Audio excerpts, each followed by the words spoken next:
Hello folks, I'm Alex, this is Alex Unabridged, and today I want to have a little chat about two books that I read during April, both by Mr. Grady Hendrix.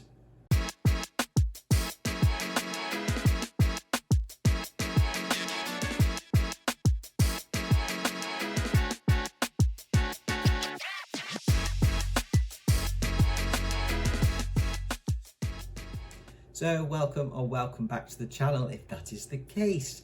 Yes, this is another instalment of my Month With project, where I'm reading more work of authors that I've only read one, maybe two things of before, and I want to see whether I, sort of feel like I generally like them or don't like them. And yes, April was the turn of Mr. Grady Hendrix, who is a little bit of an anomaly in this kind of group of authors that I'm trying more of, in that he's, I think, the only one on the list where the thing that I read by him before I didn't like. But I thought he deserved another chance. I can't properly assess whether I like his stuff generally until I've read a bit more. So I thought we'll give him another chance and I'll try another couple of his books. And so that's what I did in April. The one that I'd read before was Horrorstor. I really didn't like it, but that could have well been down to the fact that I had it as an audiobook. The narration was okay, but not the best. And also, I know, having looked at the book since, the way that it's laid out, a bit like an IKEA catalogue, it's quite a clever layout, things like that. I think maybe would I have got more out of it if I'd read it as a book, as opposed to listen to it. So, it's one book, you can't tell from that. So I picked two more then for April. The first of which is My Best Friend's Exorcism. This is the story of Abby and Gretchen, who are best friends at school in the 1980s. And it covers the horrifying events that take place during their sophomore year at high school. So during quite a sort of a bit of a wild night at another friend's house, they end up dropping some LSD. Gretchen goes missing, only to be eventually found kind of next morning in the woods, pretty shaken up, and sort of starts to behave rather strangely, rather differently.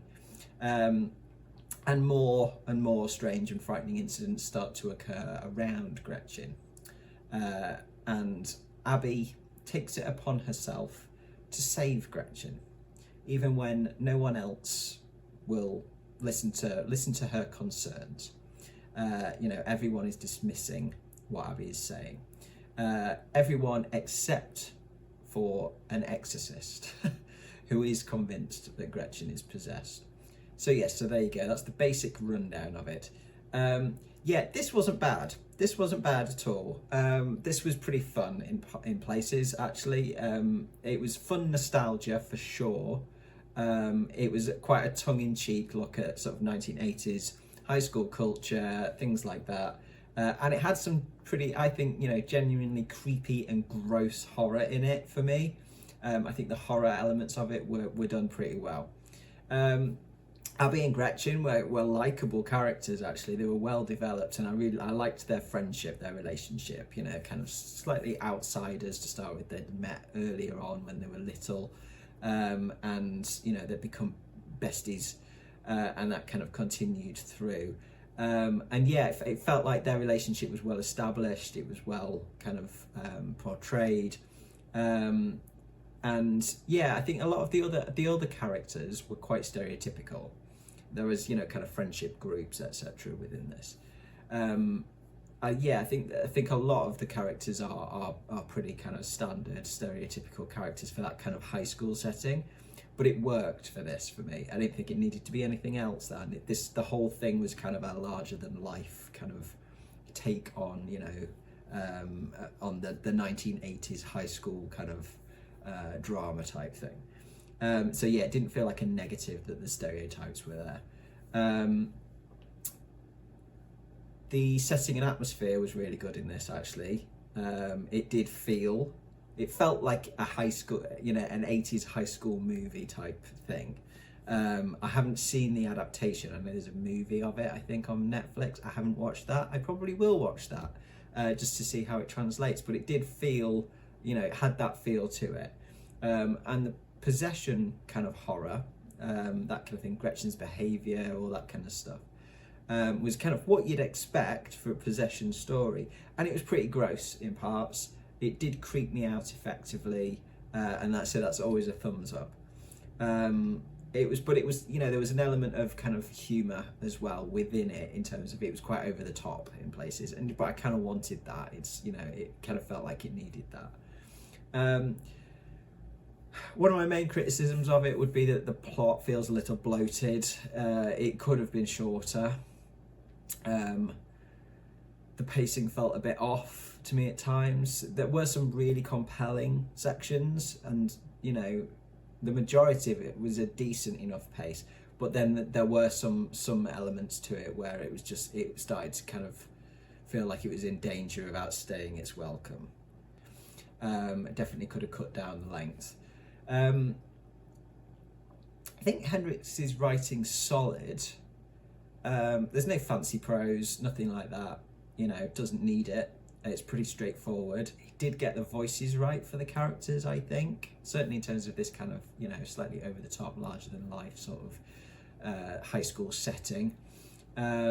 Sometimes his humour didn't land for me, but it wasn't anything that kind of ruined the experience. But yeah, I mean, he could write.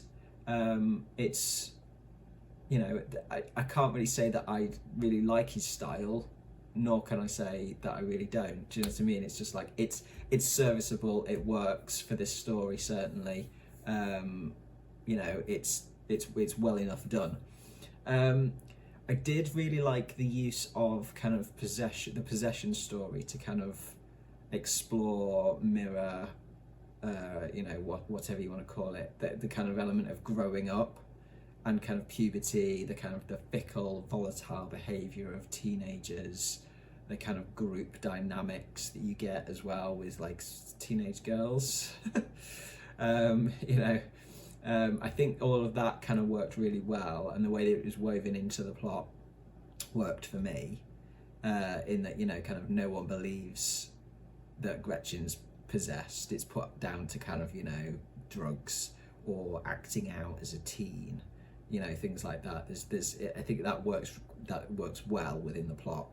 And I also really appreciated all of the 80s references. There's a lot of 80s references to media, and I liked how the chapter titles like referenced popular songs from the era, because music's quite an important part of Abby and Gretchen's history and their relationship, their friendship. So that did tie things together really nicely. So overall, I really did enjoy this one. It was a fun read, even though it felt overly long. It was fun enough to keep me engaged with it, and I was pleasantly surprised by it, actually. So I will pop the scores up on screen for this one. But yeah, I've given this a 7 out of 10 for character. Decent, as I say, well enough explored and developed, certainly the two main characters. Atmosphere I thought was great in this, really worked. So I've given that an 8. Writing is 7, it's solid, it's good. A plot is a 6. Sometimes Hendrix, and I found this with Horrorstor and the one we'll get to next, the plot idea I like, but it often goes in a direction that I'm not entirely sure about. But in this, it was decent enough. It was decent, I would say, the plot, but it just kind of a little bit overdone, maybe. Ideas wise, I've given it a 7. Yeah, it was good. The concept was good, and the execution of it was good. And for enjoyment score, I've given it 7 out of 10. So yeah, I did enjoy this. It was good. It was good fun. It felt like a paperback from hell, really, or like a point horror or something like that. And that's, it's kind of sort of, trashy fun, really. And I was there for that. And yeah, that was, it was a decent read. So if I add all of those scores up and divide by 6, we get a 7 out of 10 for My Best Friend's Exorcism, which will go on Storygraph at a 3.5 star. So yeah, a success on that one. Wasn't anything super special, but it was a good fun read, and it was perfect for old school April, which obviously was going on at the same time and as I was reading this. So it fitted into that event really well. Okay, so second one then was How to Sell a Haunted House. This one was one that I'd seen a lot of folks like rave about recently. This is the most recent Grady Hendrix. So after enjoying My Best Friend's Exorcism, I went into this with high hopes. So this follows a 20-something woman called Louise, who has to return to her family home after both of her parents are killed in a car accident. She's a bit estranged from her family. She lives in California with her 5-year-old daughter. She's a single mum, and the family home is in Charleston, South Carolina, on the other side of the country. When she gets back to the house in Charleston, she meets up with her younger brother Mark, who she really doesn't get on with. And they set about sorting out / arguing over the house, the estate, their past, etc. But there's something really wrong with the house that becomes evident quite quickly. Louise and Mark's mum was a puppet maker, so the house is still full of these rather creepy puppets, which never bodes well in a horror novel, does it? And so ensues stranger and creepier happenings that escalate eventually into violent attacks on Louise and Mark as they try to clear out the house, work out their differences, and come to terms with some dark family secrets. So, as I say, I know this is a favourite of a lot of folks, that it's had some great reviews, and as I've said, I was looking forward to going into this after a decent experience with My Best Friend's Exorcism. But alas, I really didn't like this at all.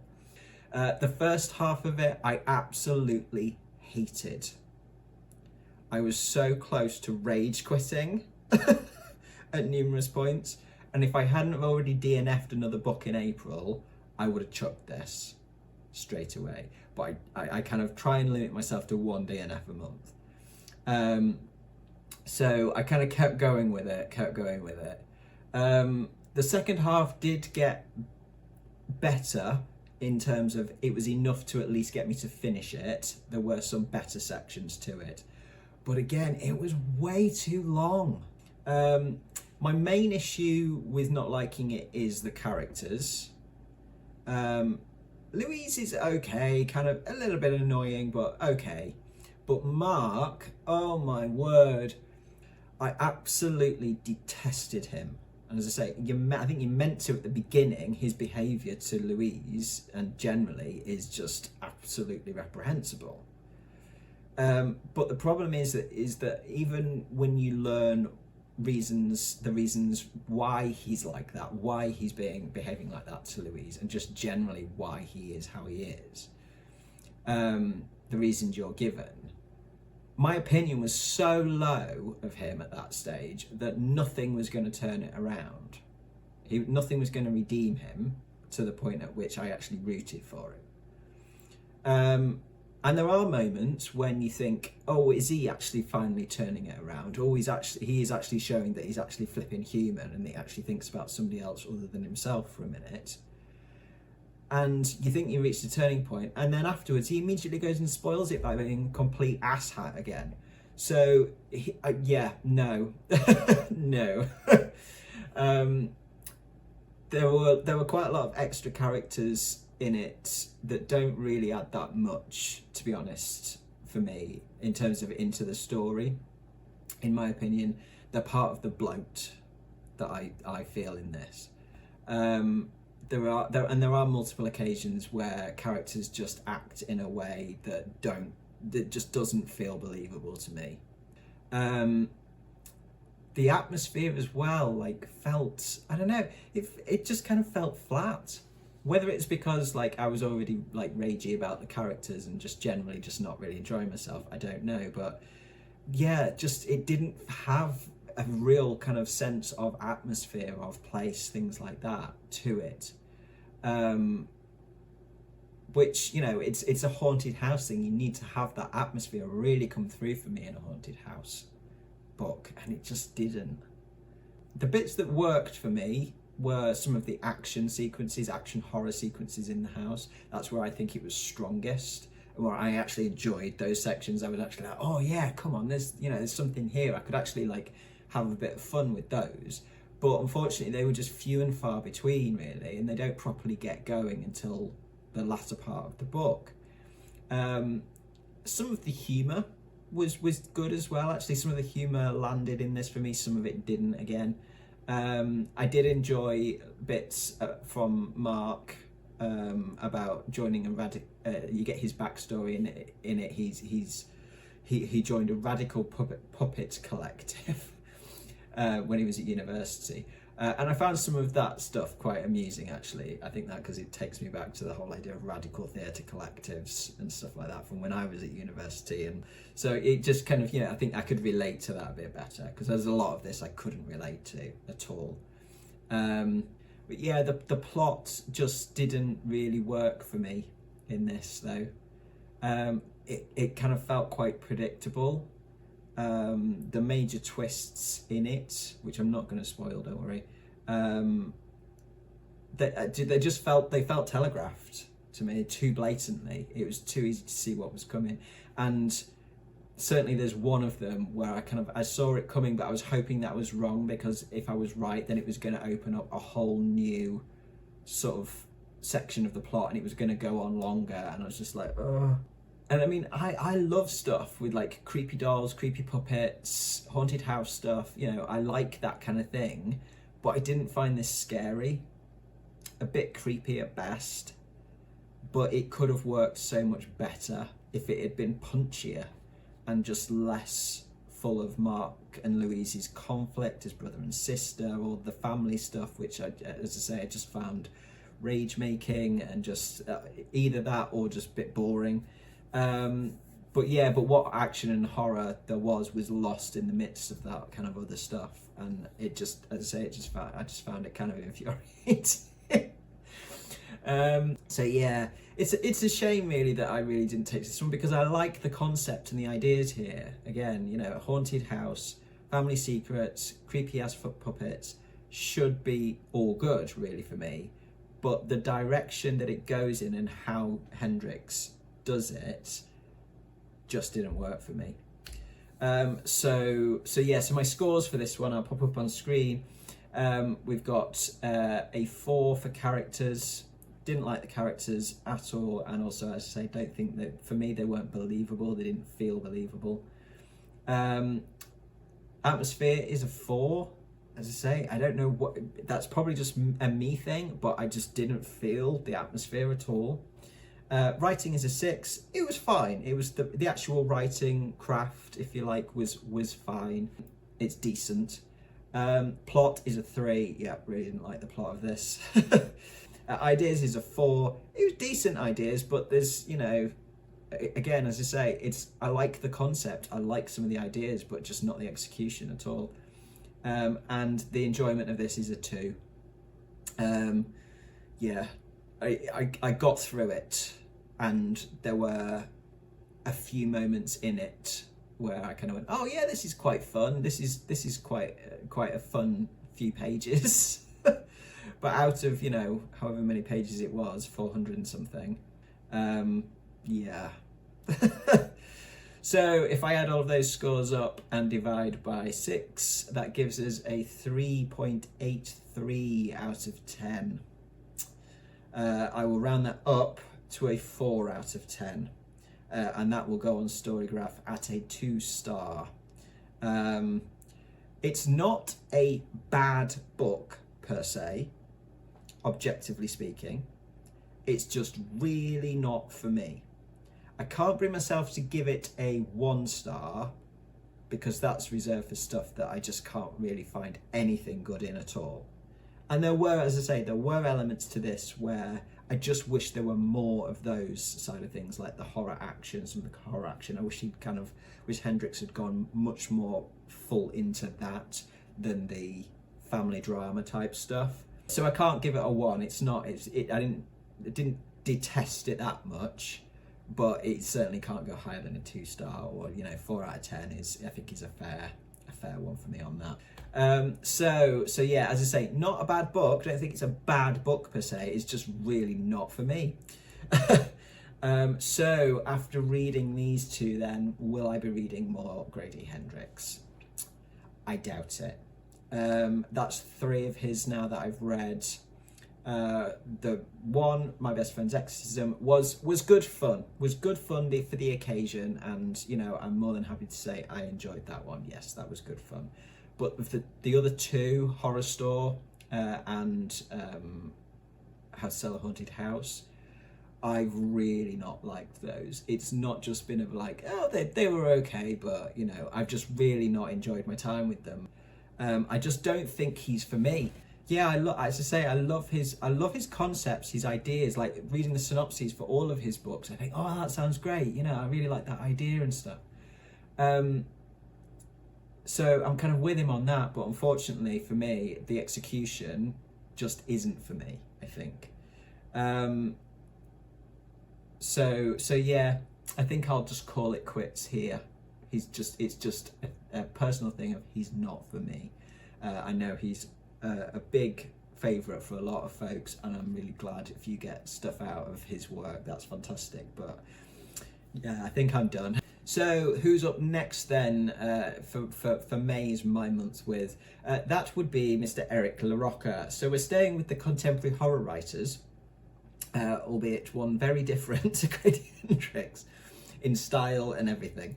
I've only ever read Things Have Gotten Worse Since We Last Spoke and Other Misfortunes by Eric LaRocca. So that's a series of short stories / novellas. But I loved that, absolutely loved that. So in May I will be reading You've Lost a Lot of Blood, which is a novella, and The Trees Grew Because I Bled There, collected stories. So more short stuff from Eric LaRocca. I fancy kind of keeping going with the short stuff of his.